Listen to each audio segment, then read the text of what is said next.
Адахан Кимсанбаевич бүгүнкү күндө кырдаалга байланыштуу Орусия аба каттамдарын токтотуп атат. Буга байланыштуу Кыргызстандын жергиликтүү компаниялары билеттин баасын болуп көрбөгөндөй кымбаттатты деп айтып атасыз.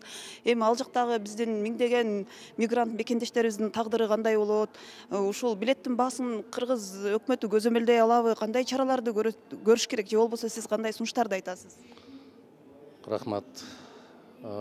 Бардык өлкөлөр ушундай оор кырдаалда өкмөттөр өз жарандарына көмөк көрсөтүү программаларын даярдап атат да, кыска мөөнөттөгү, орто мөөнөттөгү деп. Мына Россия Федерациясын карасаңыздар, Кудайдын куттуу күнү өкмөттүн жыйыны өтөт.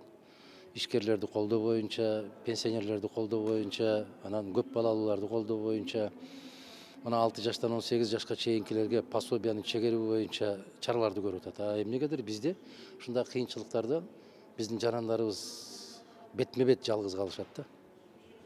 Айрыкча ушул сыртта жумуш иштеп жүргөн, Россиядагы жүргөндөрдүн абалы өтө оор, кескин түрдө оорлоп кетти. Себеп Аэрофлот Кыргызстанга учууларын токтотту. Өзүңүз билесиз, жумасына 8-9 жолдон учуп аткан самолеттин баары токтоп, азыр жумасына бир 2-3 жолу гана учуп калды. Болгондо дагы биздин авиатрафик учуп атыптыр, кыргыз компаниясы. Аларга ал жактан табытты алууга мүмкүнчүлүк жок экен. Бизде табыт келбеген күн жок. 1 миллиондон ашык биздин жарандарыбыз ошол Россия Федерациясында иштеп аткандан кийин алар сөзсүз түрдө күнүнө келип турат да, ошо тилекке каршы ушундай. Башта ошол баягы ритуалдык кызматтарын көрсөтүү менен, бир киши коштоп келүүсү менен жалпысы бир ошол 40 000 рубльдин тегерегинде бүтүп аткан иш бүгүн тилекке каршы 150 000ге көтөрүлүп кетиптир. Анча айлык алган кыргыз жок ал жакта, билесиз. Экинчиден, биздин кыргыз авиатрафик компаниясы табытты албай атыптыр. Бул өтө оор жагдай. Анан кээ бир сөбөктөр ал жакта жумалап моргто жатып калган учурлары көп экен.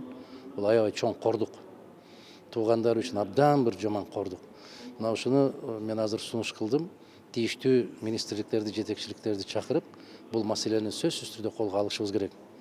Анан билеттер боюнча дагы абдан туура айттыңыз. Башта бир 7 000, 9 000 турган билет бүгүн 35 000, 40 000ге чейин чыгарып салыптыр да. Эми ушундай кыйынчылыктан бизнес жасабаш керек. Ошол боюнча өкмөттүн көз карашы кандай экен жана кантип биздин жарандарга көмөк бере алат, ошолорду так угуу максатында бүгүн чакырып отурабыз түштөн кийин буюрса.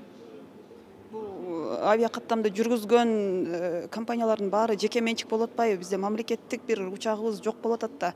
Анан маселенин чечүүнүн жолу барбы? Канчалык менчик болбосун, өкмөттүн, бийликтин өзүнүн бир рычагдары сөзсүз түрдө бар. Өтүнөбү, же теңшерик болобу, же кандайдыр бир тараптарын карап көрүш керек.